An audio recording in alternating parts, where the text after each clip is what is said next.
This is John Jenkins speaking. I'm the co-founder with Randy Miller, who's also on this Zoom, of FOIAengine. And I'm a proud member of IRE. I want to just tell you guys a little bit about how we got this idea, how we started, and then we'll toss it to Randy, who will tell you much more about the search engine itself and also what we have behind it.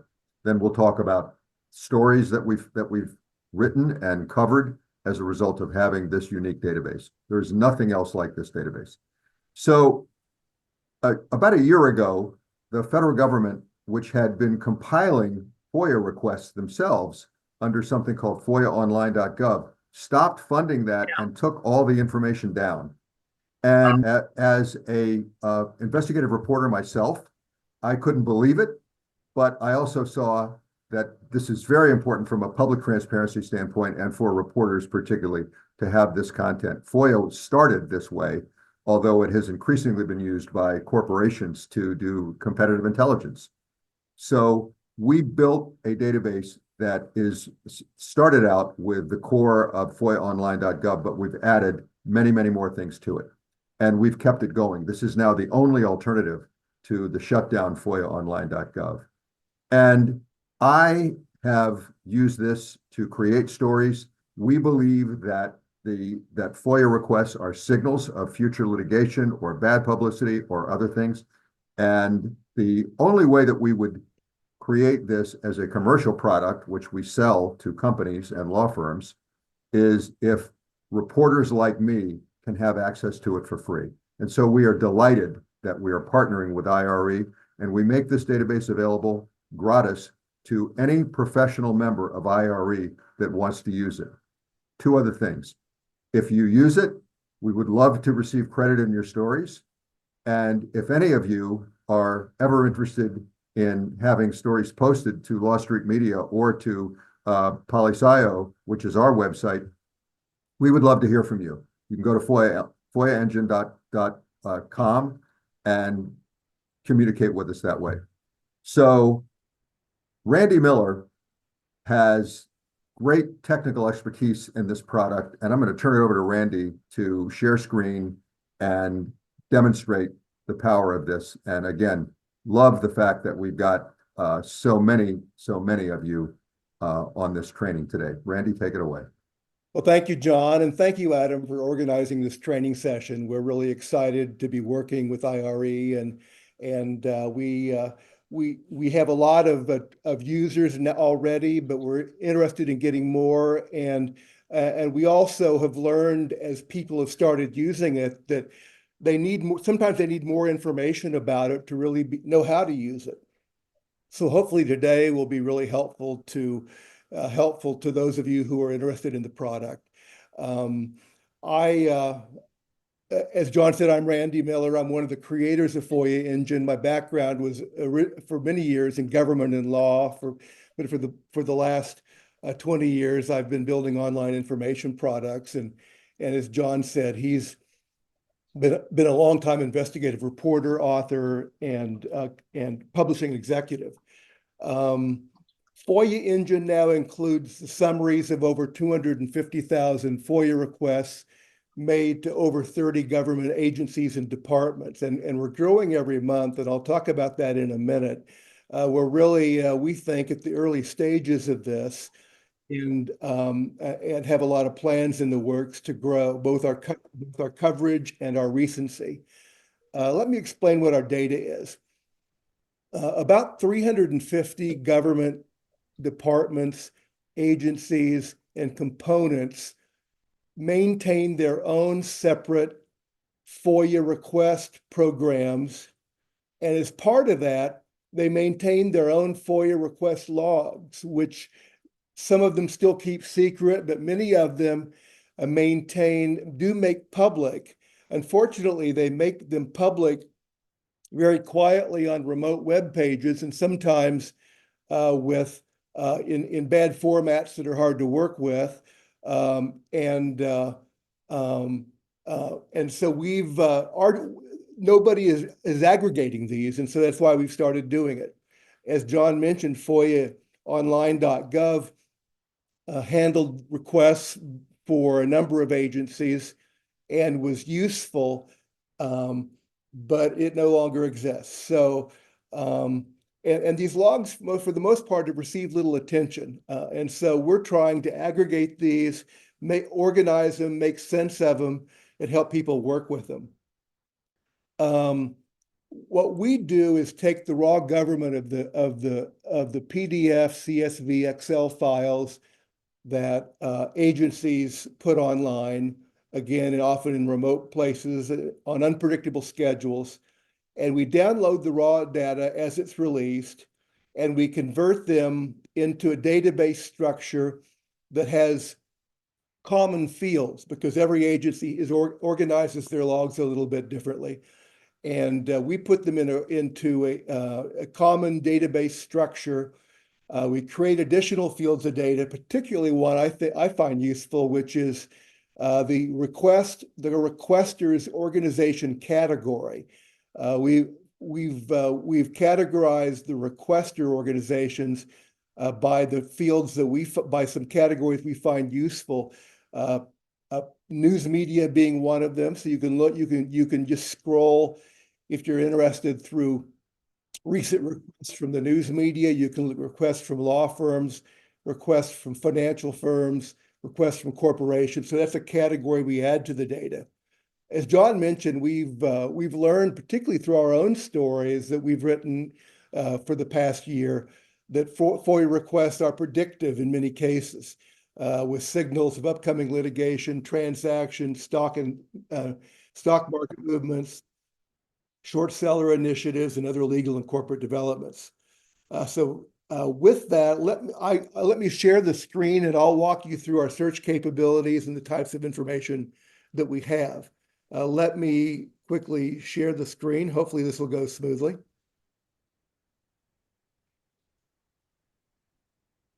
Adam, are we seeing the PoliScio website, I assume? Yep, everything looks great. Okay, great. The way to get to us and to communicate with us if you don't have our email address is to go to PoliScio.com. PoliScio is a version of the phrase poli-sci, representing political science. So we have an O to the end of it. So think of it that way if you can't remember how to spell it. And our website includes a couple of things I'll show you really quickly. If you go to FOIA Insights, we publish our weekly articles here, also with Law Street Media's website. And so if you want some examples of how we've used them to write stories, you can go to FOIA Insights on PoliScio.com. You can go to FOIAengine itself once you're a subscriber by coming to PoliScio.com, going to the FOIAengine tab, and then clicking on Log In. And I guess I'll actually just, I don't need to log in because I guess I need to re-log in. Your login expires after 15 minutes. So let me log in. Hopefully that won't be an issue.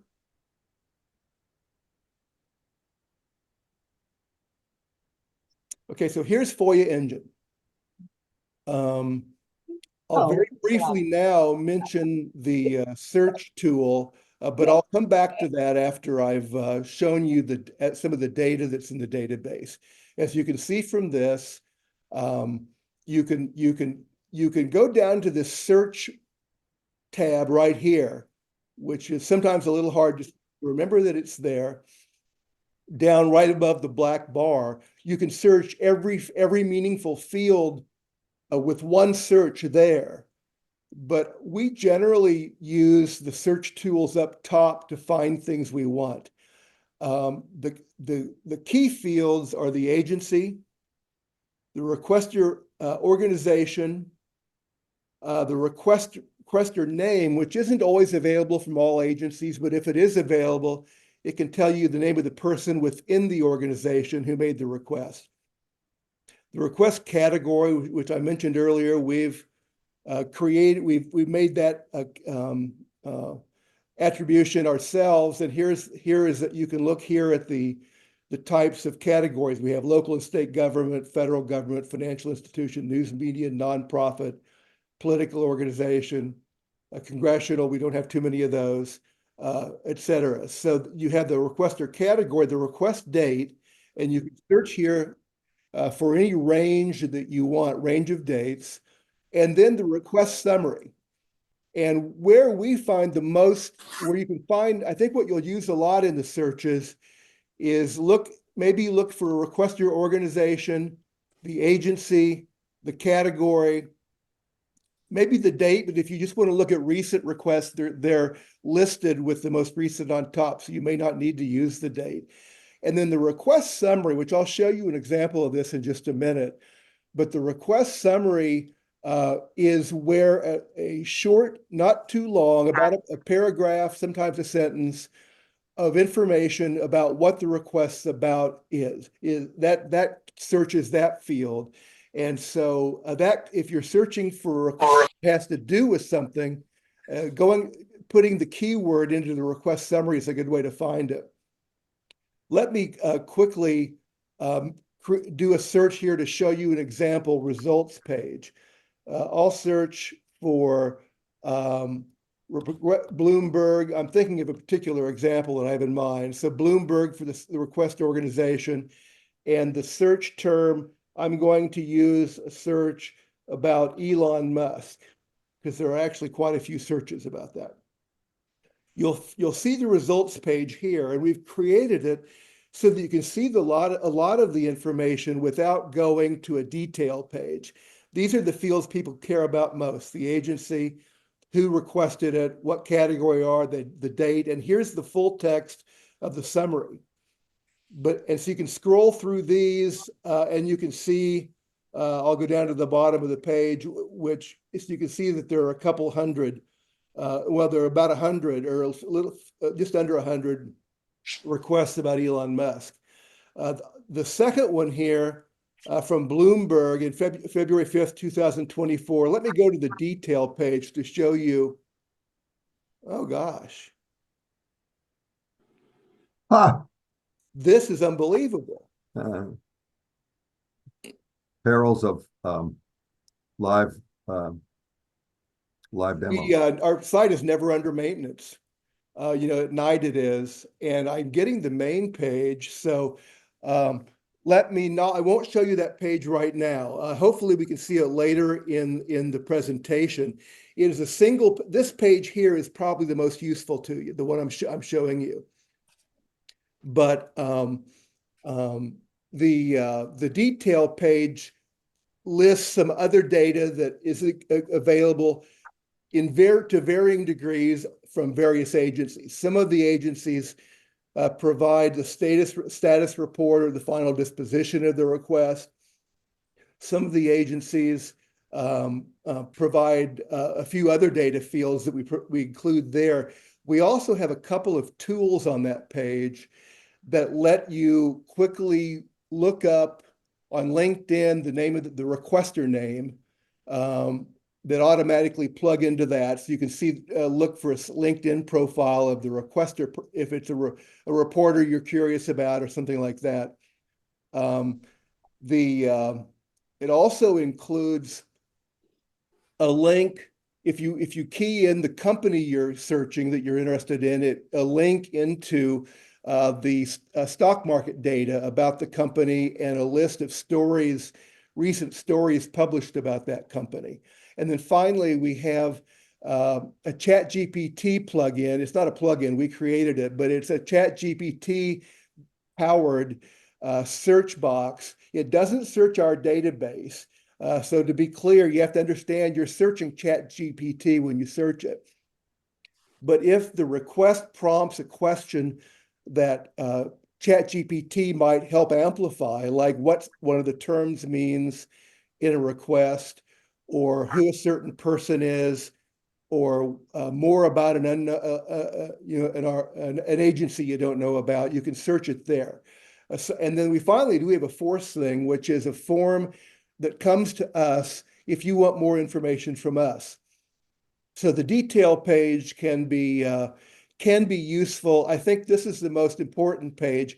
We'll come back to the detail page later in the presentation, because if they're doing maintenance on it, we use FOIAengine as our host, which is a very stable and solid host. If they do their maintenance on a schedule we don't know. Like I said, it's mostly at night. So we'll come to that, and it doesn't last very long when they do it. I'll do one other search because what John is going to do in just a minute is talk about how he identifies story ideas and helps flesh out story facts by using our search tool and the requests in the database. I just happen to be finishing a story today. John writes most of our stories, but I write one once a month. And I just published a story on a FOIA request that we found from late last month in the database that was intriguing to us, and we wrote a story around it. So let me search for that.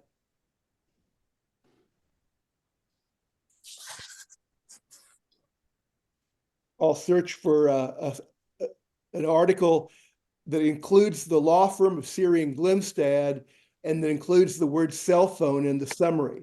And here are the requests. There are the results. That law firm has submitted over time, looks like 6 requests to one federal agency or another about cell phones. And they released 2 in September 26. Both of these are September 26. And the first one is for all communications sent and or received by, and then it names 4 different officials of the FDA from January 1, 2003 through the date of the search that contained the terms radio frequency radiation, cell phone, RFR, or EMF. The second request is for all documents, including but not limited to articles, reports, grants, etc., concerning research funded and or conducted by FDA from August 1, 2023 through the date of the search to study the effects of cell phones and towers on human health.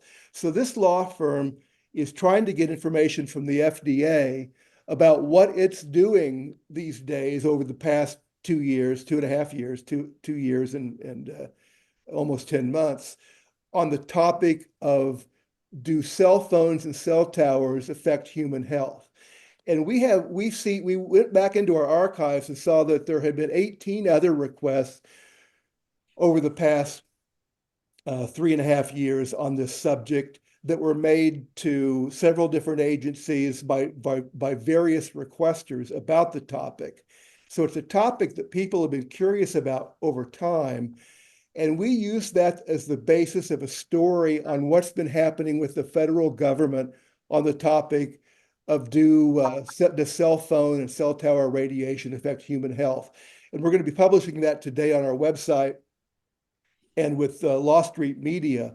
Turns out the U.S. government does have a common view that they don't affect human health, but or that they don't know for sure that it affects human health. But a number of organizations, including the World Health Organization, want to do more study on it and aren't so sure. And in fact, a lot of them don't think that that's the right resolution. And so that's what our story is about. But it's an example, and John will give some more examples in just a minute, of how we use this to identify story ideas and then and then do additional research to flesh out a story. Before I hand it over to John, let me just see if the service process is over for FOIAengine. Luckily, it is. Good news, John. Oh, that's great. Here is, and let me actually, I'll stay with this one. The one from Bloomberg showed a little bit more information on the detail page. But as you can see, the detail page tells you the agency, the request date, the agency's own ID number for the request, which you can use to go to the agency's FOIA page itself and request the documents provided to, in this case, Siri and Glimstad once they've provided them, you can request those documents using the agency ID number as a specific identifier to get the documents that Syrian Glimstad's going to get. It then it gives you who the requester was. In this case, the law firm doesn't provide its name. And in fact, the FDA doesn't ask for the name. So most FDA requests don't have the name. Our category is a law firm. And the status doesn't come, the FDA doesn't have to provide the request status. SEC, FTC do provide that kind of information. Some others do. So, and you can see here that the searches I mentioned earlier, I won't go through them now, but you can do the stock search here. If there's a name here, you just click the box and it searches LinkedIn for that person's name. And then here's the AI chatbot using ChatGPT and the request for additional information. So with that, I will stop sharing and turn it over to John. We will be taking questions at the end. And if you have other questions, you can put them in the chat or you can contact us through our website. We're glad to answer additional questions. But with that, I'm going to stop sharing and let John share the screen and take it from there. Okay, great. Thank you, Randy. All right, let's see. What I've done is queued up some stories that I've written based on our database because, you know, we're journalists, and how do we use this in the real world? And what I'd like to do is I've got some stories queued up, and I'm going to be working off of Law Street Media. So Law Street Media is a company that I previously founded in 2012, and it's now owned by a legal publisher that also has a big worldwide legal database. That company is called VLEX. The URL where all of our stories are posted, because they're our partner in this, is lawstreetmedia.com. So you can go to lawstreetmedia.com anytime and quickly see stories that we've covered from. It would be as simple as typing FOIAengine in the search so that all those stories would come up. I've queued up 3 or 4 that I'd like to show you. This was the very first story that Randy and I ever produced from the new database that we created. This story ran February 22nd, 2023 on Law Street Media. You'll also find it in FOIA on our site, FOIAengine on PoliScio.com. All right. So how does FOIA help us in the real world on a story? It turns out, if you remember a little more than a year ago, Abbott Labs had a huge issue with tainted baby formula. And what I discovered from our database, I was looking for what's a story that can be emblematic of how this database works and how it helps us as journalists.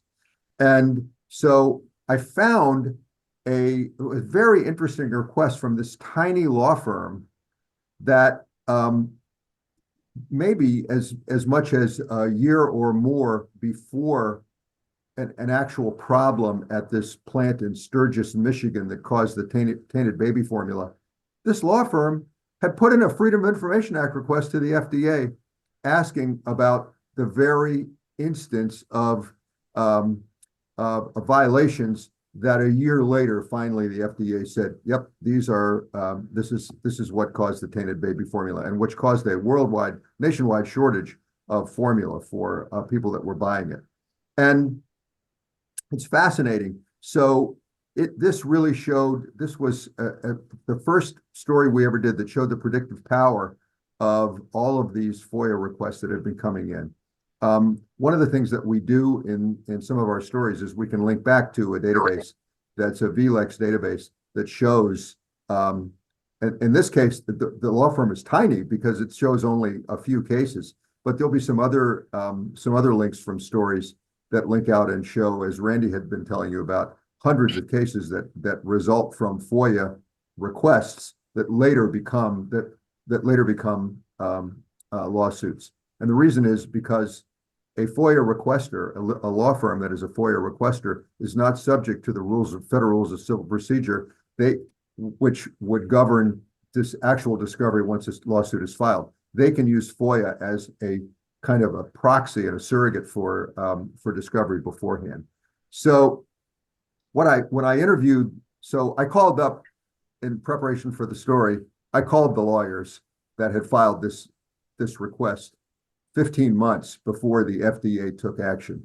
And I wanted to know, how and why did you suspect? And when you reached out to the FDA with this FOIA request, what did they tell you? And what the FDA said was it would take 2 years and the fees would be $16,000. And the lawyer sent me all of the correspondence with the FDA, and ultimately they did get some documents at a cost of $1,300, and they did file a suit. And this was literally a leading edge. It was the first time that that someone had filed for FOIA and really predicted a lawsuit and an issue that would happen 15 months later. So FOIA requests presaged huge problems for this baby formula maker, Abbott Labs. I want to go next to, and by the way, if Randy, if you see comments or questions coming in while I'm doing this, please let me know so that I can address them. I'd love to hear questions. Drop questions in the chat and let me know anytime. Now I want to go next to the story that I most recently wrote, which is here. Okay, a blizzard of FOIA requests. Can you guys still see this? A blizzard of FOIA requests from the Heritage Foundation. Okay, so this came out earlier this month. You may have also seen a ProPublica story. Some of you who are on this call may be with ProPublica. We have huge admiration for them, and we have a lot of your colleagues are actually users of this database of ours. And I do believe that this was probably helpful to the folks at ProPublica that also did a similar story at the same time that I was researching this. What I noticed as I was looking for Democratic and Republican opposition research questions during the election. So another story that I want to show you is what we have recently seen from the DNC. But I was specifically looking for Republican opposition research questions. What are they looking at? What are they, because the Oppo research that is done via FOIA frequently becomes a tactic in an advertising campaign by the GOP, by the RNC. So I was putting search terms in to see if I could tease out the Oppo research requests from the Republicans. And what I discovered is, unlike the Democrats, the DNC actually makes its own requests under its own name and transparently. But many organizations use proxies. And I couldn't find a single recent request from anyone who was identifying themselves with the Republican National Committee. That didn't mean that they're not making FOIA requests to try to get information on their opposition. It just meant that they're trying to hide their activity in a way that will not become so obvious to a journalist. What I saw, it was various permutations of requesters who all had an affiliation with the Heritage Foundation. And I began digging in. One of the things that Randy might be able to show you with his access to FOIAengine, but I'm not going to give it a shot. But Randy, you might be able to, is the ability to use the LinkedIn feature. I don't think you went to that earlier, but we have some. No, I didn't. We have some buttons that you can push once you're in the website that take you out to stock ticker sites that will give you history on stocks, because many of the stocks that are covered in some of these requests are the subject of big plays one way or the other, either short or long positions by hedge funds. But in this case, I was seeing things that look like Oppo requests, but not from Republicans, but from whom? It turns out they all trace back to the Heritage Foundation. And in our database, there are thousands of requests from various people that identify as some wing or another of the Heritage Foundation. Now, the ProPublica, some of our colleagues in ProPublica actually called up Heritage and they said, well, actually, we've made 65,000 such requests. Now, we don't have 65,000 Heritage requests in our database. I don't know who they're making those requests of, but we got thousands. And so that was just an amazing story. The reason that it is so amazing is they are asking questions. It's almost unheard of. They're asking questions about career civil servants. This is actually public information if you seek it. But they're seeking information about the political persuasion of career civil servants. And that was the gist of this story. And I was actually, because ProPublica had come out, the reporters there had come out just a few days before me, I was able to quote that story. And it's pretty incredible. I also dug into some of the information on Heritage. Okay, what's their connection? How much money what are their assets? How much money do they have to engage in litigation? The answer is, as you will see here, a lot. Revenue of 106 million, assets 388 million. And they blatantly state that they candidly state, I should say, that they use FOIA to make the government more transparent to the public and allow Congress to do its job, quote unquote. And that is a proxy for the Republican Party. They are also organized around Project 2025. If former President Trump gets back into the White House, even though he has disavowed Project 2025, the Heritage Foundation will be knocking on his door. So this is another story. This is the most recent story. And then, interestingly, let's contrast that. The week before, I did DNC opposition research. Can you guys see this one? Yeah.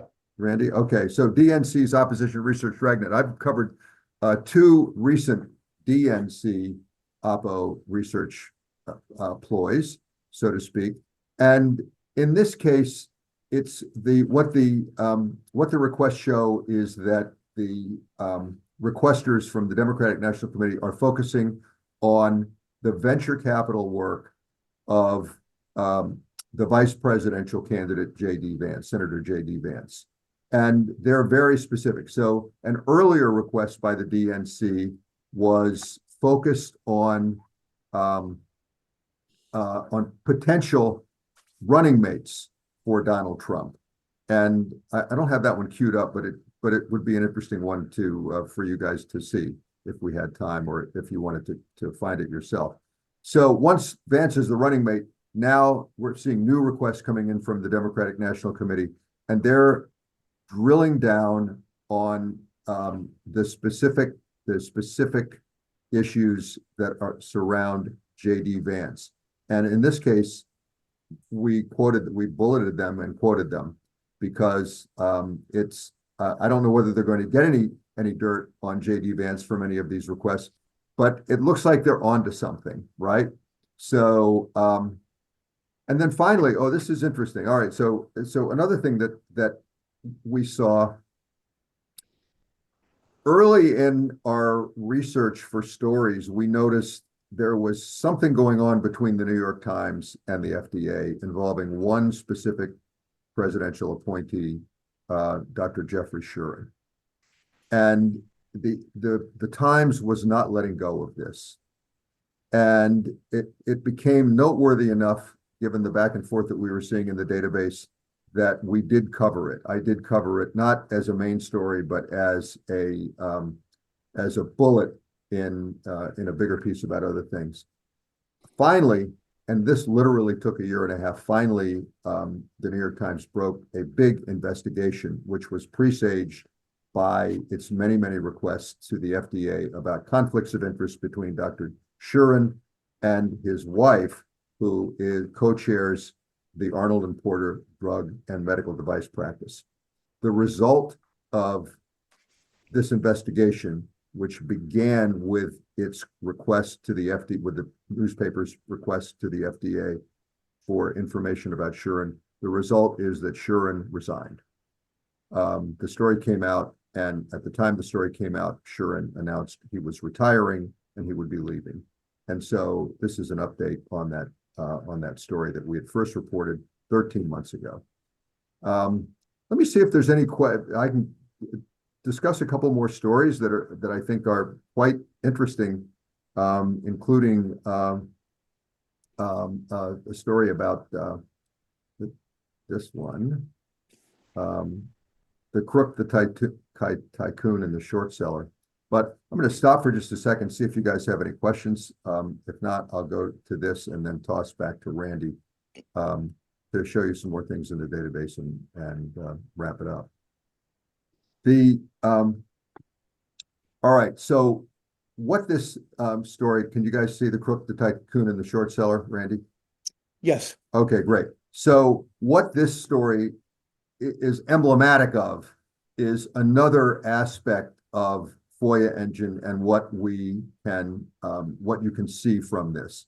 And that is the stock speculators, hedge funds, short sellers are active users of the Freedom of Information Act in order to find information that is public, but which hasn't been released by an agency until you ask for it. And so we started covering short sellers, and one of the big short sellers here is Carson Block and Muddy Waters. Muddy Waters is his company. Carson Block bets on companies on the stock price going down, but the way that he does it is he makes public a report that will drive the price of the stock down. Before he makes public the report, he shorts the stock. The way short selling works, you borrow shares, you sell them, and then when the price drops, you buy them back at the lower price and you pocket the difference. And Carson Block is a person that's been very successful at this. It turned out that I began seeing in the database requests by a person named Stephen Sugarman for information about Carson Block. And it turns out that these guys are suing each other. And Stephen Sugarman is suing Muddy Waters and Carson Block for disparaging his good name as an investor. Carson Block shorted the company that Stephen Sugarman previously worked for or headed, and it had significant deleterious effect on his career.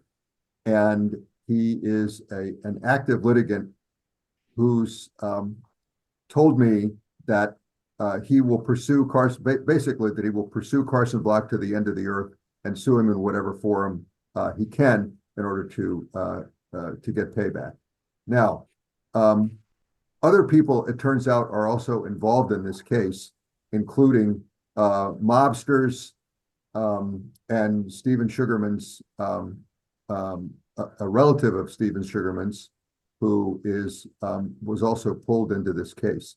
This story was, I'm just going to say, a crazy story. And it all started with an examination of FOIA requests between these two people, and then I traced it back to the litigation that had gone on between them. One thing that happened here that also is interesting is sometimes I told you, proxies are used because someone doesn't want to reveal that that he or she is making a FOIA request himself or herself. In this case, what we also know about Carson Block is that he's sometimes an active user of FOIA. He sometimes uses his law firm as the requester, and it's not clear until later that the law firm was requesting on his behalf. One more story, the assassin strikes again. This is also let's see if I can bring this up. Is it coming up? Yeah, here we go. You guys see this? This is a story about Fahmy Kadir, who is self-styled as the assassin, and she's also a short seller. And I saw her one morning with in January with a major short selling play against a company, and the company is Adtalem Global Education. And on the day that she made this play, the shares plunged as much as 30%. I became very interested in the other FOIA request that she also might have made, which would have indicated been signals about other companies that she was targeting. And in fact, we found some requests by the Fahmy Kadir, aka the assassin, in our database. So that's what you get. It's the possibility of seeing a story that's unfolding long before it happens, getting insights into a story that you might already be covering, but this is a new tool to see if anyone else has been onto the story, or if somebody else is working that case, or if there's a law firm that may be involved in something that you're investigating that might be able to help you as a resource. All of these things it's basically, if you were a city hall or a crime reporter, you're covering the police beat, it's like looking at the police blotter. It's just a list of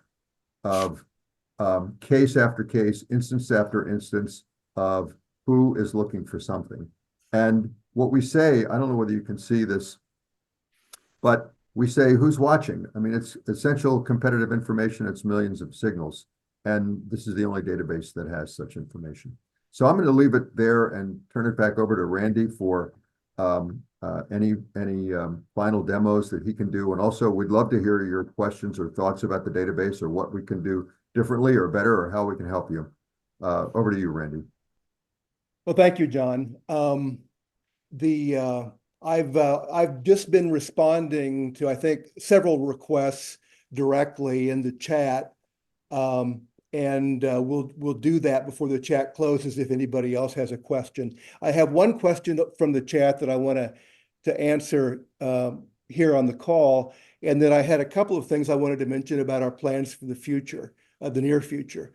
Got a request from Matt Drange, hope I pronounced that right, about how often we are scraping the information, and how frequently we go out, and any plans, and then asked if we have any plans to grow the tool to expand it to state level public records. In terms of how often we check for information, we're gathering, we've so far, for the most part, gathered records that agencies have made public. Some agencies make them public monthly. Some agencies make them public every couple of months. Some agencies are less frequent. And so you will see some agencies where the data is not nearly as recent as we want it to be. And we think we have a solution to solving that problem, because some agencies have just not even complied with Department of Justice guidance as to how often they should release the records. And so we don't have anything to work for. We're going to, but so we check the agencies that release frequently. We check them every day to see if anything new is out. We kind of know their pattern. And the FDA always releases on the first day of the next month. So you can actually get requests from the day before for the FDA. At least you can on the first of the month. Other agencies release sort of middle of the month. We've started requesting our own. We have a second way that we have started to compile records, which is to make our own FOIA requests directly to the agency for the past month's logs. And we have, for the FTC, for example, we've been doing that for several months, and we receive those results of those requests usually about the middle of the next month. So the FTC's requests, and we put them up immediately after we get an email with a link to the file. We put them into our database immediately.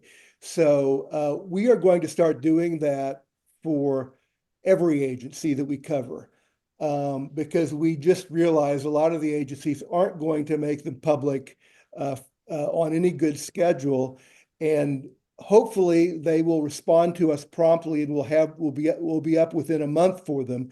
If they don't respond, we have plans to take legal action to make them respond. So we're going to be pretty aggressive about getting the most recent logs we can from agencies. And so I think you can expect that if there's agencies that we cover that you wish you had more recent information, look for us to have more recent information soon.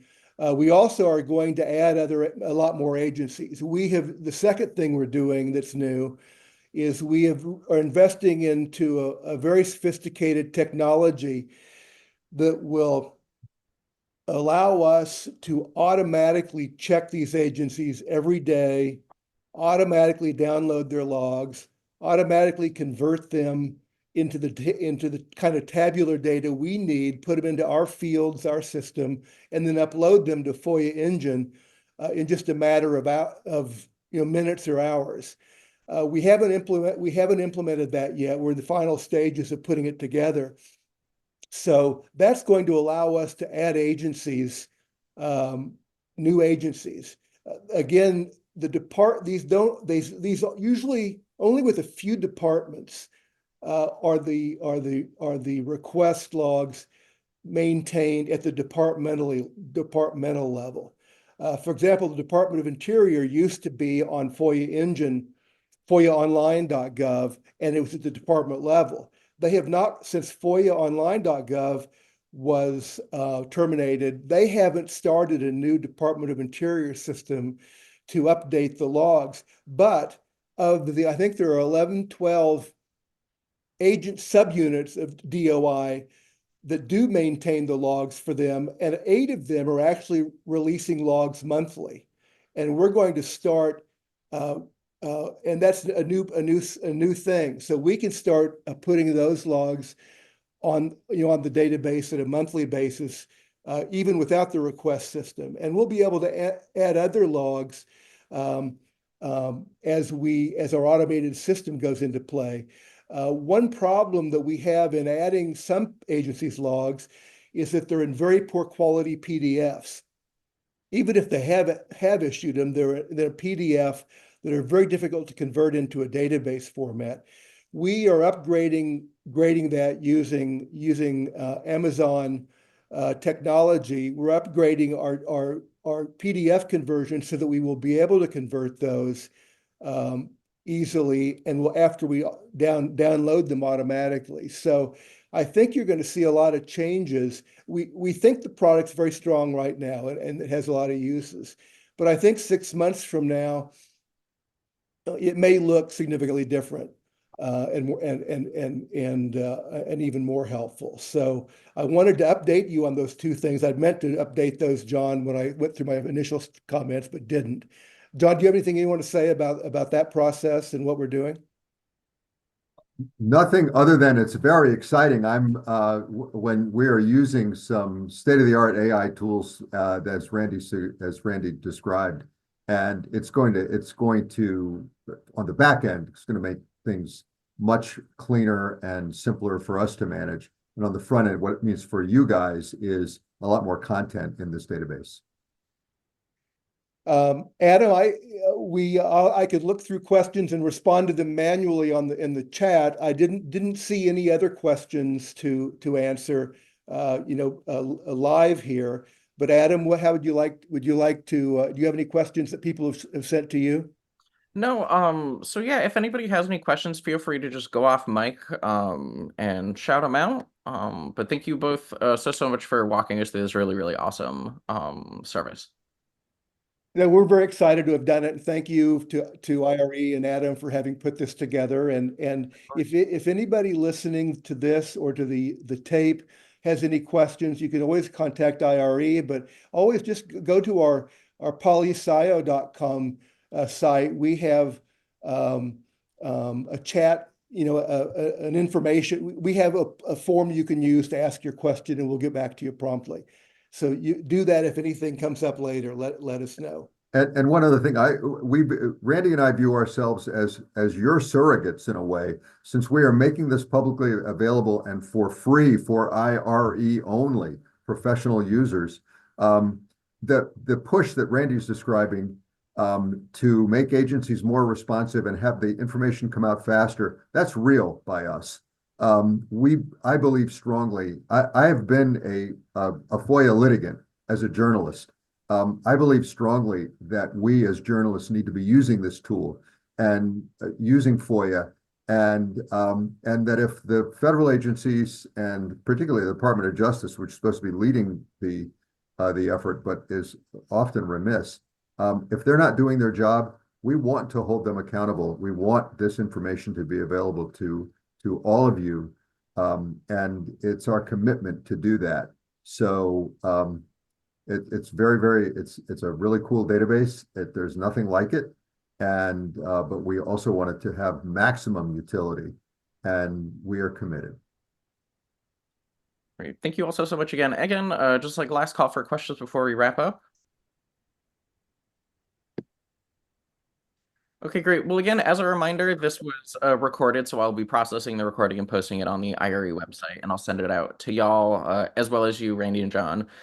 So again, just wanted to give one final thank you to our amazing panelists. Thank you again for so much for walking us through this really, really awesome benefit for our members. Thank you. Thank you all for being here. Thank you. Everyone, have a great rest of your day.